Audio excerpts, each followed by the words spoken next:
Gracias.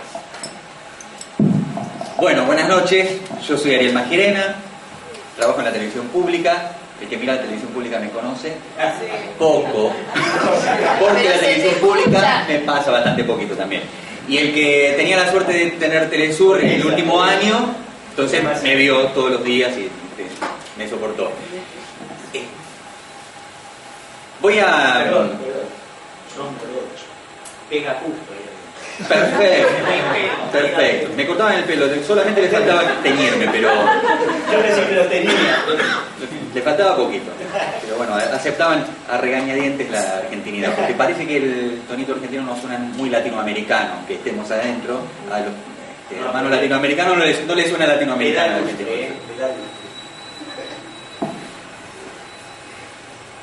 Había una experiencia de antropólogos en la que metieron en una jaula aproximadamente una docena de monos. En esa jaula además colgaron un cacho de bananas y además pusieron una escalera. Generosidad para con los monos. No era lo único que había. Los monos enseguida, en cuanto vieron que había una escalera y un cacho de bananas a su disposición, digamos, se apuraron por ir a agarrarlas. El primer mono que alcanzó el racimo de bananas recibió el primer chorrazo de agua. Esta era la experiencia que estaban comprobando. Agua muy altas atmósferas. Agua que no solamente mojaba, que mojaba y lastimaba y dolía. Cada vez que alguno de los monos tocaba las bananas, venía el chorrazo para todos. Un día los monos, en muy pocos días, 4 o 5 días, los monos ya no tocaban las bananas. Entonces, los antropólogos intentaron otro giro en esta experiencia. Sacaron 2 monos, pusieron 2 monos nuevos.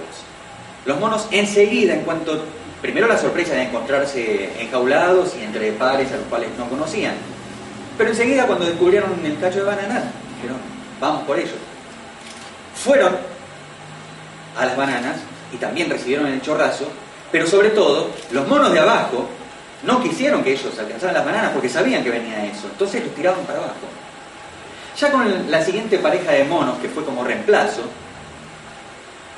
no hacía falta abrir la canilla. Los 2 monos que llegaban nuevos intentaban llegar a las bananas y todos los otros monos, incluso los que no habían sufrido la primera experiencia, los bajaban a golpes. Así ocurrió hasta que un día todos los monos, de todos los monos que estaban en esa jaula, ninguno había recibido el chorro de agua. Sin embargo, las bananas seguían ofrecidas ahí, sin que nadie se atreviera a acercarse a ellas. El ejercicio se llamaba cómo se construye un paradigma, que es cómo se construye una verdad que está instalada y que nadie discute. Cuando nosotros pensamos en los medios de comunicación, nos pensamos como víctimas de los medios de comunicación. Cuando pensamos la comunicación a secas, pensamos no en la comunicación, sino en los medios de comunicación. Pero resulta que, como en esta experiencia, instalar una verdad no alcanzó con el relato. No era que le iban a decir a los monos, mirá, no te tenés que subir, no te conviene comer bananas, están de determinado color o de determinada manera. Hizo falta la fuerza. Los medios de comunicación tienen un rol social. Responden primero a una necesidad humana. Los seres humanos somos tales porque tenemos esta capacidad de comunicarnos. Somos inteligentes, racionales, gregarios. Y en un momento nuestra patria supo tener sus medios de comunicación. Hablamos del inicio del periodismo en la Argentina con la Gaceta de Buenos Aires. Había otros periódicos, pero ¿por qué hablamos de la inauguración del periodismo en la Argentina con la Gaceta? Porque la Gaceta era el órgano oficial de la Revolución de Mayo. Era el momento histórico en el cual nuestra población se descubría y se definía con una idea de nación, una idea de patria. Y Mariano Moreno, cuando funda la Gaceta, hace otras cosas. Mariano Moreno también funda el Ejército Argentino, también es el que, junto con Belgrano, piensan el programa de la revolución. Pero cuando él inaugura la Gaceta, él piensa que lo fundamental es que la revolución difunda, llegue a la población, a los que van a ser los beneficiarios y otros los protagonistas de esta revolución. Y también piensa que la contrarrevolución no tiene que tener un órgano de comunicación. Entonces se ocupa de las dos cosas, de que no haya quien dijera, quien hablara en la voz de los contrarrevolucionarios, y que sí hubiera un órgano que hablara de lo que estaban haciendo los revolucionarios. Cuando la patria, que ya se había reconocido nación, se reconoce pueblo, el 17 de octubre de 1945, el contexto era el que señalaba Raúl recién. Los medios de comunicación advertidos estaban todos en contra de la posibilidad. Sin embargo, había un movimiento naciente, anunciado por una intelectualidad avisada de aquella época, que era Forja, y la clase obrera, que estaba organizada de la manera que podía organizarse en ese momento, pero que tenía conciencia del sometimiento que estaba padeciendo, reconoce en la figura de Perón y lo unge su líder. No fue ningún medio de comunicación el que les dijo: acá hay un hombre que representa sus intereses de clase, ni nada por el estilo.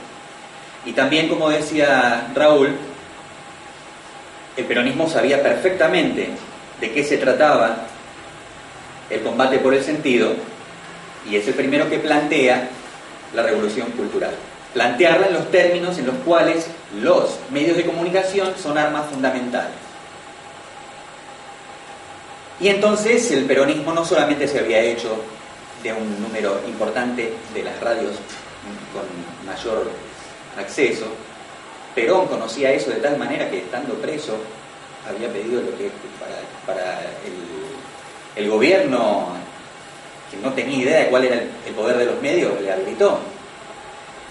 Aquel discurso de Perón fue fundamental para el 17 de octubre, para que fuese realidad ese 17 de octubre. Y luego Perón en el gobierno se hace de la radio que reprodujeran el mensaje de la revolución, y también de alguna manera en ese combate le pone límites a los dueños de los medios de comunicación que reproducían un proyecto de país que ya estaba instalado, que lo empezaron a instalar en cuanto la patria se reconoció nación. Ya la oligarquía quiso hacerse dueña de la patria, porque estos se quieren apropiar de todo, así como se habían logrado apropiar incluso de la clase trabajadora, que es la que rebela junto con el pueblo en aquel 17 de octubre. Pero para derrocar a Perón no hicieron falta los medios de comunicación. Hicieron falta aviones que bombardean a la población civil por primera vez en la historia de la humanidad, un ejército que ataca a su propia población, y luego un golpe de Estado consumado precisamente por los que tienen el poder de las armas. Mientras tanto, algunos movimientos, algunos populares y otros no tanto, se habían unido todos contra esa expresión frentista, nacionalista, popular, que había tenido expresión electoral y que había comandado nada menos que el embajador norteamericano en la Argentina, Floyd Bratton. Con los medios oficiales callados, parecía que el trabajo de la nueva dictadura estaba prácticamente hecho. Sin embargo, el cometido era volver a hacer de la Argentina el país que era antes de Perón. Un país de desigualdades, un país sin noción de derechos. Y en los espacios que quedaban libres de la prohibición, porque había prohibición concreta, a la simple mención de los nombres de Perón y Evita y de los símbolos del justicialismo, los hogares y los sindicatos, los lugares de trabajo en resistencia, seguían reproduciendo, sin medios de comunicación, seguían reproduciendo esa nueva cultura de derechos que había nacido.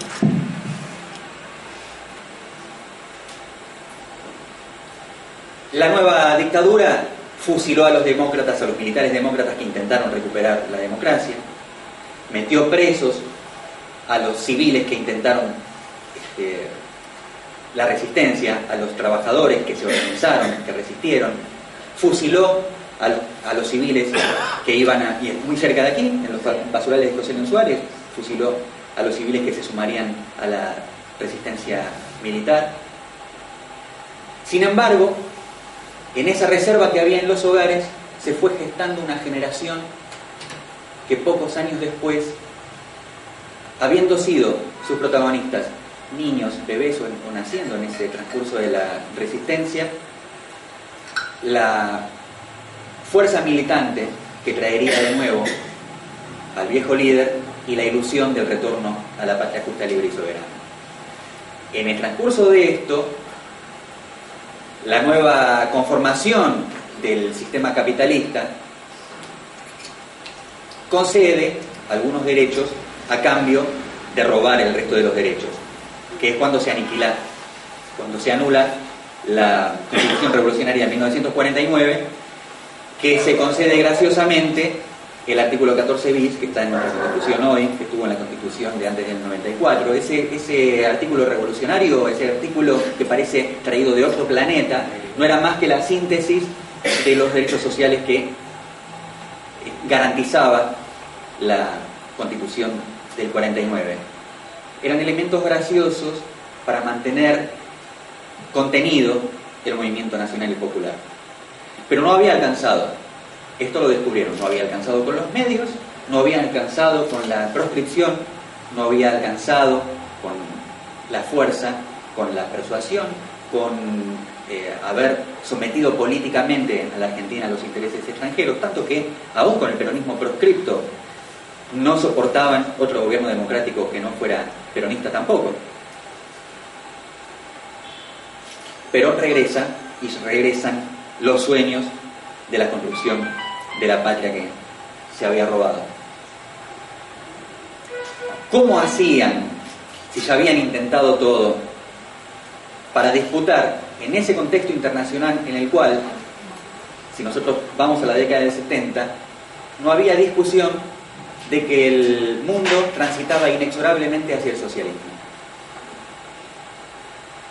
Si yo consulto con los protagonistas de aquella época, hasta lo siento vibrando esa convicción. Por eso la repito, en los años 70 el mundo transitaba inexorablemente hacia el socialismo. Lo reconocían los intelectuales de la derecha, pero el mundo, pasaron 40 años y no transitó hacia el socialismo. ¿Por qué no transitó hacia el socialismo? ¿Porque los medios de comunicación nos ganaron la batalla cultural? No lo hizo porque otra vez lo que ocurrió ahí fue el uso de la fuerza y del terror. Esta vez no se trataba solamente de proscribir un partido, no se trataba solamente de prohibir la sola mención del movimiento popular nacional y revolucionario. Se trató de capturar la palabra y de capturar a los que hablaban. Entonces ahí sí no había resistencia cultural. Ahí sí los hogares, que eran el lugar de refugio de la batalla cultural y la batalla por los derechos, fueron parte de esta maquinaria que habían comenzado a materializar mediante el terror. Porque los hogares argentinos les decían a los niños después del golpe del 55 que era posible una patria justa, libre y soberana, que la habían vivido, que era posible, que había que militarla, había que trabajarla, había que esforzarse por ella. Pero durante los años del llamado proceso de reorganización nacional, la única certeza que había era que quien se metía en política estaba condenado a muerte. Entonces, naturalmente, los hogares argentinos lo que hacían era recomendarle a sus cachorros que no se metieran en política. Cuando lograron esto, que lo hicieron enseguida porque la capacidad aniquiladora de la dictadura ha sido tan grande que puede sintetizar la perversión de todos los momentos históricos más sanguinarios. La dictadura argentina tuvo las torturas de la Inquisición, los campos de concentración nazi, las mazmorras romanas. En 1980, la dictadura, como agente de un ensayo político y sociológico que sale de los laboratorios del imperialismo, decide que es necesario pasar a una nueva etapa. La etapa es ocuparse de los medios, porque ya la política estaba sucumbiendo ante el terror y la política tenía que ser reemplazada por algo. Entonces ellos diseñaron una ley de radiodifusión que concentraba los medios de comunicación en aquel momento en manos del Estado fascista, pero con un puñado de reformas en los 90 fue a sus propios dueños, a los dueños del mundo.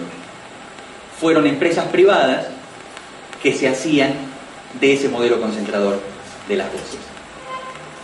Recordemos además que ya no había quienes portaban la voz como un elemento de combate. En 1983, la resistencia cultural, los cuadros en el exilio, algunos también desde la política, advierten, con la llegada de la nueva democracia, que la ley de radiodifusión es un peso enorme como para cargarlo en la mochila de la democracia que estaba en pañales. Una democracia que se declaraba en transición desde el primer día, claudicante desde el primer día, restringida desde el primer día, timorata desde el primer día, pero además una democracia que venía con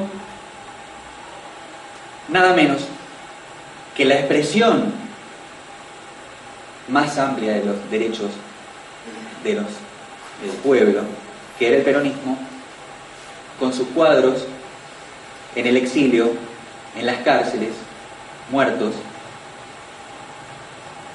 Esa era la democracia en 1983. Una democracia sin los cuadros que todavía sabían hacer la política. Fue muy fácil que la política fuese reemplazada por el marketing. Y el marketing lo construyen sí, los medios de comunicación. Porque nosotros, como decía hace un rato Enrique, llamamos medios de comunicación a medios de propaganda, de publicidad, de manipulación, que no hacen más que reproducir lo que se ha instalado como paradigma, que es el discurso hegemónico. Nos han tenido que someter a chorros a altas atmósferas, más que eso. Nos han matado, nos han hecho regar sangre para poder callarnos y para que las nuestras voces pasaran a manos privadas y la política a manos del marketing. Entonces los primeros años de la democracia fueron para terminar porque fíjense que la dictadura no lo había hecho, terminar de destruir el Estado como capacidad de respuesta de una sociedad que se organiza. Fíjense que el Estado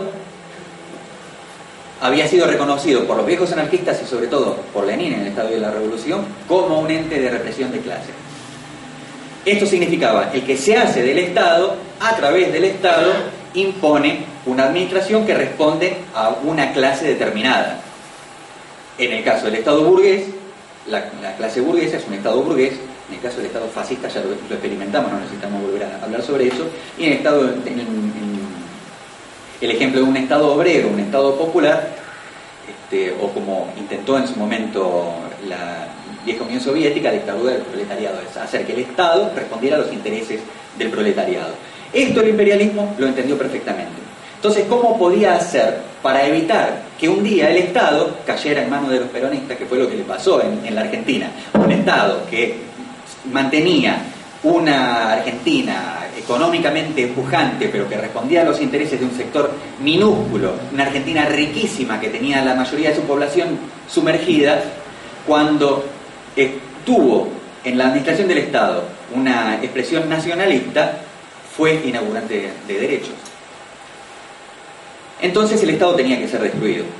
Y el alfonsinismo tuvo mucho que ver con eso, con la destrucción del Estado como capacidad de respuesta.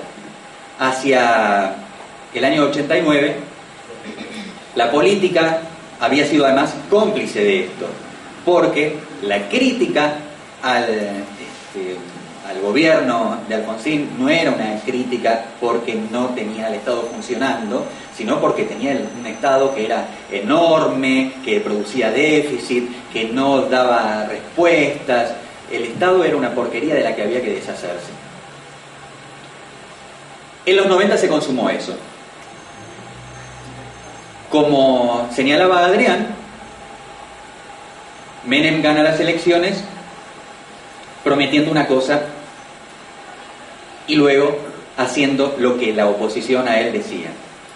¿Por qué es que ese partido, que en 1983 no había podido satisfacer las expectativas de una sociedad golpeada, esta vez volvía a confiar en el peronismo? Porque Perón había dejado mucho crédito, un crédito tan grande que cuando vimos lo que había hecho la dictadura y lo que había hecho una administración capitalista, restringida, moderada del Estado, la ciudadanía se acordó que el último que le había dado algo era el peronismo y le puso todos los votos ahí. Ahora, estábamos en un momento en que la batalla cultural ya estaba prácticamente ganada por la derecha. Entonces a Menem no le costó absolutamente nada invitarnos a que nos sometiéramos al sacrificio para crear un país moderno que se incluya en el concierto de las naciones. Y la ciudadanía argentina aceptó eso, porque la siguiente elección Menem la ganó sin mentir. Nos dijo todas las porquerías que iba a hacer y la sociedad argentina acompañó, quiso eso. Eso quiere decir que el discurso de la derecha había ganado la batalla cultural. Ahora, tanto estaba instalado que cuando, por supuesto, el proyecto imperialista no necesita de líderes, porque un discurso se convierte en hegemónico cuando tiene la capacidad de reproducirse a sí mismo.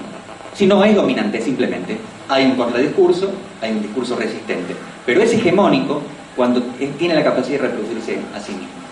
Cuando se reproduce en los hogares, cuando se reproduce en las escuelas, cuando se reproduce en los medios de comunicación y en las facultades. Esa batalla ya estaba ganada. No necesitaban a Carlos Menem para seguir profundizando eso. De hecho, una propuesta, ya la política estaba ganada por el marketing, nos queda clarísimo, porque la propuesta progresista para suceder al menemato, la propuesta que logró las voluntades de los sectores progresistas, y algunos hasta tenían el coraje de llamarse de izquierda, y algunos que participaron de aquella experiencia hoy se llaman socialistas o se siguen diciendo progresistas, fue, y cumplieron hasta el último día, y les costó el gobierno, mantener la convertibilidad, 1 a 1, y mantener el mismo paradigma económico sobre que en algún momento vamos a tener que hablar, que es el tema de nuestra relación con el dólar, que es endeudarnos para que nosotros podamos tener consumo en dólares y acceso al dólar. Endeudarnos hasta el punto de la pérdida absoluta de nuestra soberanía.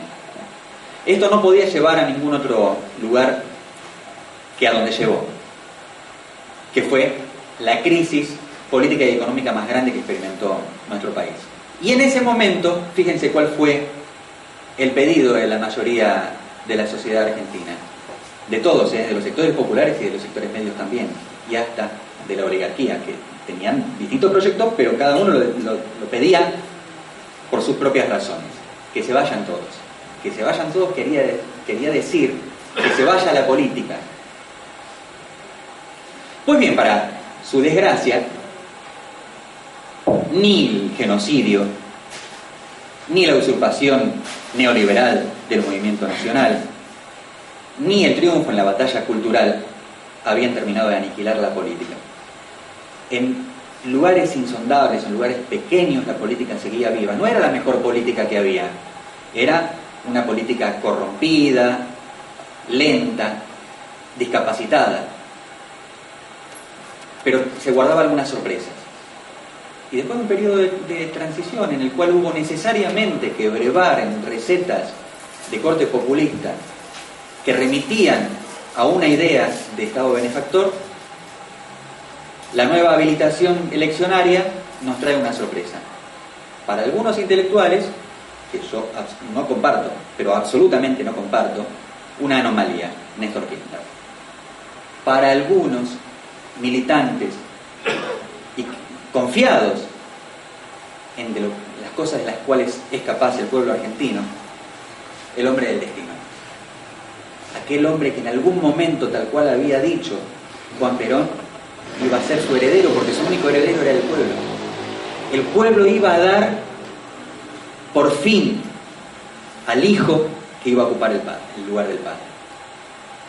Y con Néstor Kirchner, y solamente la recuperación de los paradigmas de derechos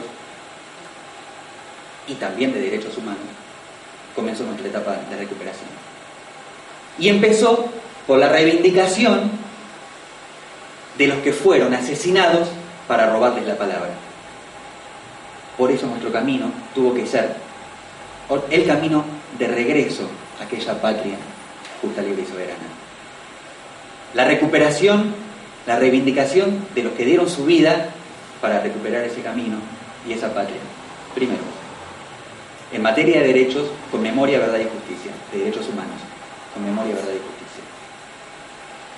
La recuperación del rol de la clase trabajadora y de la producción y del Estado como árbitro de las relaciones sociales.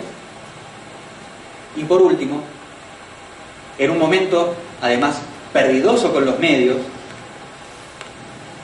en un concierto internacional desfavorable, y cuando habíamos perdido las últimas elecciones legislativas, con una lista que encabezaba nada menos que Néstor Kirchner, y cuando nos habían dicho, algunos que tesoneramente insistíamos en dar la batalla cultural y sobre todo la batalla por los medios de comunicación, por la democratización de los medios de comunicación, nos llega la señal de que no es el momento. Pero nos encontramos con una sorpresa con la que no contaba el sistema y que nosotros sí, que se llama Cristina Fernández. Cristina, que es líder, pero además escucha, ejecuta cada una de las cosas que la militancia y que el movimiento nacional y popular venía reclamando y militando hasta ese momento. Y podemos hacer una lista. El Grupo Fénix quería una economía nacional, bueno, se ejecutó ya desde Néstor. Se vislumbró y luego se ejecutó. No podemos tener dudas hoy de cuál es, por lo menos, el tránsito por donde va la economía. También los grupos de reivindicación de la soberanía energética que pedían que algo se hiciera con YPF. Bueno, YPF ya tenemos la mitad más uno, YPF está bajo nuestro dominio. Los compañeros de APOPS pidieron desde el día siguiente a la privatización de los fondos de jubilación que fuesen recuperados para el Estado. Bueno, eso se hizo también. En el año 2001, pocos días antes de que sacáramos el gobierno conservador de la Rúa, disque progresista, en helicóptero, el FRENAPO, la CTA, había hecho una gesta enorme de la que participaron más de 3 millones de compatriotas para reclamar un subsidio universal para terminar con la pobreza. Y decíamos que no tenía que haber ningún pibe menos. Bueno, no hace falta ser muy inteligente para decir que esa es la asignación universal por hijo. Estamos en un momento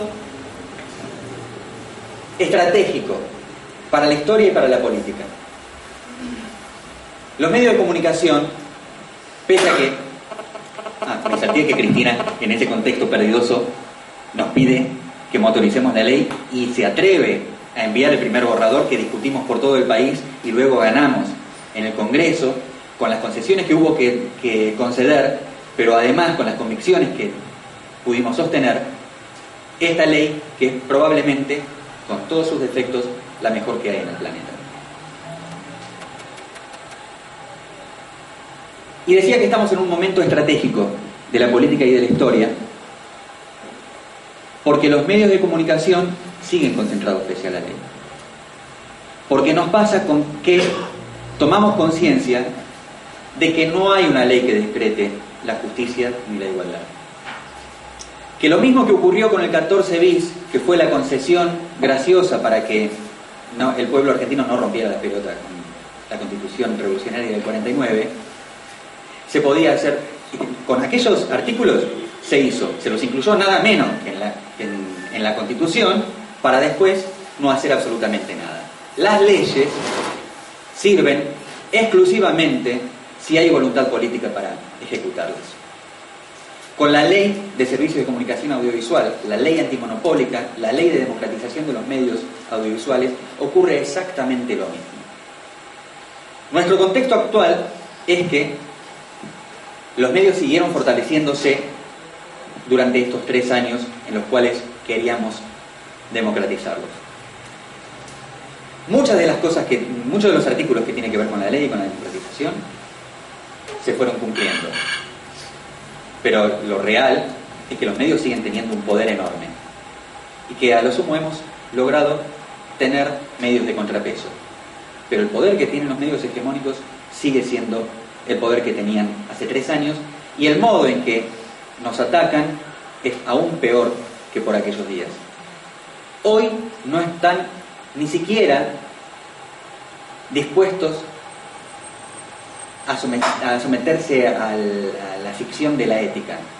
Hoy los medios mienten con impunidad grosera. Mienten, aunque alguien le diga, pero no, esto no es así. Y lo que logran es que alguien dude, pero es así.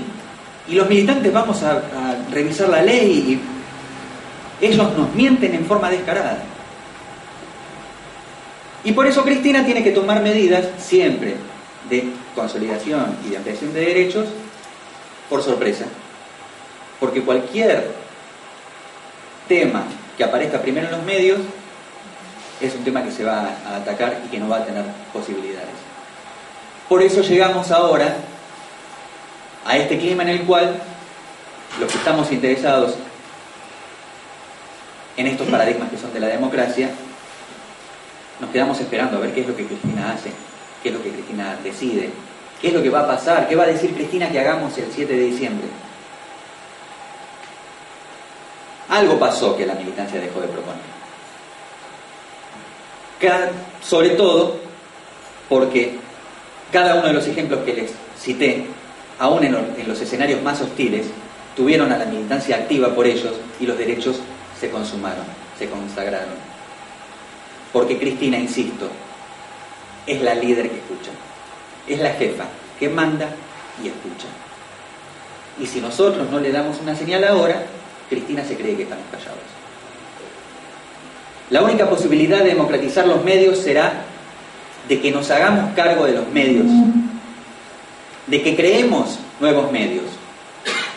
Primero, deshacernos del prejuicio de que la comunicación son los medios de comunicación, y segundo, deshacernos del prejuicio de que comunicar necesita enormes cantidades de dinero, financiación, poder económico, alta tecnología. Si vamos a democratizar los medios, si vamos a establecer la batalla cultural, lo hacemos desde el lugar que tengamos y que podamos. Así como la Resistencia decía que contra la prensa y la nación, la tiza y el carbón, hace 3 años, en un congreso de periodistas en México, vino un especialista internacional, un hombre pagado por las corporaciones, a contarnos a los periodistas, más de 350 periodistas latinoamericanos que estábamos allí, y a decirnos, así lo interpreto porque él además tenía más o menos un tonito de esta manera, dice: tengo una mala noticia para ustedes, el periodismo tal cual lo conocen ha muerto. Una petulancia, una mentira tan grande. Él lo que decía era: ustedes escriben en periódicos y el periódico no va a salir más, olvídense, todo pasa por internet. Y yo digo, es una petulancia tan grande como decir que porque hay un cañón láser la flecha dejó de matar. Nosotros no tenemos cañones láser. Los ejércitos de ocupación mediática con los que llegan tienen armaduras Kevlar, no pesan nada, tienen unas armas tremendas, tienen una capacidad destructora fabulosa, pero hace poquitos días celebramos el Día de la Soberanía, donde recordábamos que nuestra resistencia había pagado con más de 600 muertos contra 100 y pico de las armadas más importantes del mundo, y sin embargo, haber perdido fue haber ganado. Nosotros, decía Perón que una hormiga no le puede ganar una batalla a un elefante, pero que si le dan tiempo se lo comen. Nosotros somos hormigas. Nosotros tenemos flechas, y si se nos terminan las flechas tenemos piedras. Y yo quiero ver a ese soldadito con su mira telescópica y su visión nocturna cuando recibe un garrotazo. Nosotros estamos viendo cómo resiste un pueblo como el palestino frente al ejército más tecnológico del planeta, y no están derrotados. Nosotros no nos vamos a quedar esperando a que Cristina decida que se ha instaurado por ley la democracia de los medios de comunicación. Hasta que no nos hagamos cargo, la ley no va a significar absolutamente nada. La ley lo que nos dice es, todo lo que nosotros estábamos haciendo como cultura resistente, como medios alternativos, que en su momento era ilegal, ahora ya no es ilegal. Así que lo mejor que podemos hacer es seguir manteniendo vivo eso. El 7 de diciembre será el momento para que estemos atentos para la nueva etapa de una lucha que vamos a estar en necesidad de dar. Y que no va a ser solamente esta guerra de guerrillas entre flechas, garrotes y piedras. Como Cristina es la líder que conduce y escucha, el desafío es comenzar a decirle lo que necesitamos. Salir a decirle que necesitamos medios populares más que empresarios que abran medios que digan lo contrario de Clarín. Porque la diversidad de voces es diversidad de voces cuando los que hablan distinto, no cuando los que hablan dicen una cosa o dicen la otra. Cuando éramos chiquitos y nos peleábamos con nuestros amigos y no nos gustaba algo que nos decían, o incluso cuando nuestros padres nos estaban dando una reprimenda, cerrábamos los oídos, nos tapábamos los oídos y cantábamos la, no te escucho. Cuando hacemos barullo es probable que no se entienda muy bien lo que decimos, pero seguro que no vamos a estar escuchando a los que nos quieren contar la historia, porque la historia tiene autores y somos nosotros. Voy a cerrar entonces con una frase de un compañero nuestro, docente, compañero de la Comisión Casullo con Daniel, y que ha sido circulada por las redes sociales. Otro intento por el cual nos quieren mentir de que la realidad está ahí cuando sigue estando en la calle. La calle, ese lugar que si seguimos abandonando, es el lugar donde siempre les ganamos a ellos y que ahora se están atreviendo a ocupar. Es una invitación y es una advertencia. El compañero Mario Sadras dijo, si no nos dejan soñar, no lo vamos a dejar dormir.